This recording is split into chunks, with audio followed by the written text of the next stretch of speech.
શહેરના હાર્દસમા કોકાગેટ વિસ્તારમાં દબાણો હટાવવા પહોંચેલ મહાનગરપાલિકાના અધિકારીઓ સાથે સ્થાનિક લારી ધારકો વચ્ચે ચકમકજરી। શહેરના હાર્દસમા કોકાગેટ વિસ્તારમાં આજ મહાનગરપાલિકાના કમિશનરની સીધી દેખરેખ હેઠળ આખરે નાના મોટા તમામ પ્રકારના દબાણોનો સફાયો કરી તંત્ર દ્વારા સંપૂર્ણપણે દબાણ મુક્ત કરાવવાની કાર્યવાહી હાથ ધરવામાં આવી હતી। અસામાજિક તત્વોનો અખાડો બની રહ્યો હોય તેમ જ્યાં ત્યાં નાના મોટા દબાણો ઉપરાંત સતત પડ્યા પાથર્યા રહેતા તત્વોની જાણે સમગ્ર વિસ્તાર બાનમાં હોય તેવી લાગણી સ્થાનિક વેપારીઓ તેમજ ખરીદી સહિતના કામ અર્થે આવતા અસંખ્ય લોકો અનુભવતા હતા।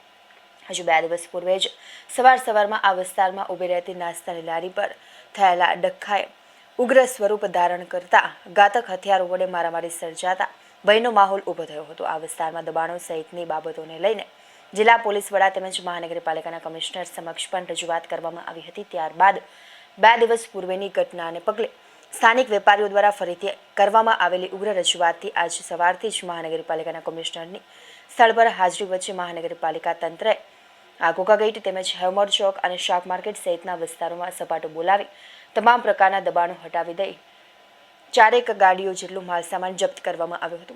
સાથે કમિશનર દ્વારા સ્ટાફને સમગ્ર વિસ્તાર જીરો દબાણ હોવા જોઈએ તેવી સખ્તપણે સૂચના પણ આપવામાં આવી હતી। કોકાગેટ સહિતનો સમગ્ર વિસ્તાર સંપૂર્ણપણે દબાણ મુક્ત થતા સ્થાનિક વેપારીઓ તેમજ લોકોએ રાહત અનુભવી હતી। જો કે આ કામગીરી દરમિયાન મહાનગરપાલિકાના કર્મચારી અને સ્થાનિક લારી ધારક વચ્ચે ચકમક જરતા મામલો બિચક્યો હતો અને મહાનગરપાલિકાના કર્મચારી દ્વારા પોલીસને બોલાવીને ઉપરોક્ત શખ્સને પોલીસ હવાલે કરાવ્યો હતો।